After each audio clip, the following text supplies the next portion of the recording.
Gisubay na karon sa LTO Region 7 ang mga registered owners sa mga motorsiklo nga gimaneho sa upat ka mga batan-ong lalaki nga nag-racing sa Centennial Road sa lungsod sa Cordova aron mapadadaan kini og show cause order. Siluan meron din sa report. Sa video nga kuha sa netizen nga si Miley, makita kining upat ka mga batanong lalaki nga pulos na nagmaneho og motorsiklo o giukupahan ang tibok right lane sa Centennial Road sa lungsod sa Cordova. Giserbatuhan sila sa auto sa ilang luyo busa ni padaplin una ang duha kanila aron makaagi una ang pribadong sakyanan. Lakip na ang usa ka tricycle. Dihang nahawa na, naglumba na dayon sila og pagpadagan diin ang tulo nag-ala Superman stunt pa. Sige lang ta sila balik-balik dito. Last to na ako nga video nila katong pagka-disgrasya. Pagka-disgrasya sa usa moto na nahunong na sila nanguli itong uban nya ang sila nagpabilin kay ila pang gikuan ang motor kung sa ilang buhaton.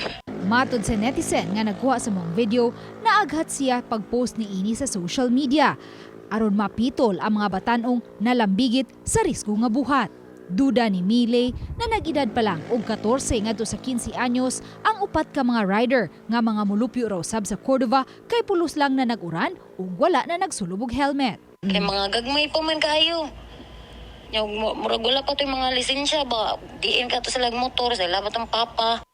Kahinumduman niadtong Hunyo 12, 2024, opisyal nga gideklarar sa lokal nga kagamhanan sa lungsod sa Cordova ang Centennial Road isip usa ka discipline zone.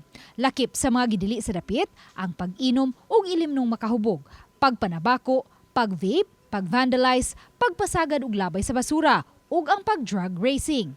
Samtang gisubay na karon sa mga personnel sa LTO-7 ang mga CCTV sa dapit aron makuha ang plate number sa naasoy mga motorsiklo ug masubay ang mga registered owner ni ini aron mapadad-an og show cause order. Ipatawag na mo ang mga registered owner ato because I believe mga bata itong na-drive. Most likely, mga lisensya. So, okay. ang among birahan ato ang mga registered owner sa vehicle. Ang kato po mga bata, ako ang mo ang mga ngalan ato nila, kaya ang mo kutong perpetually revoke na para di na yun sila kakuha po ng lisensya. Uban ni Rod Prado, Luan Merondina, Balitang Bisdak.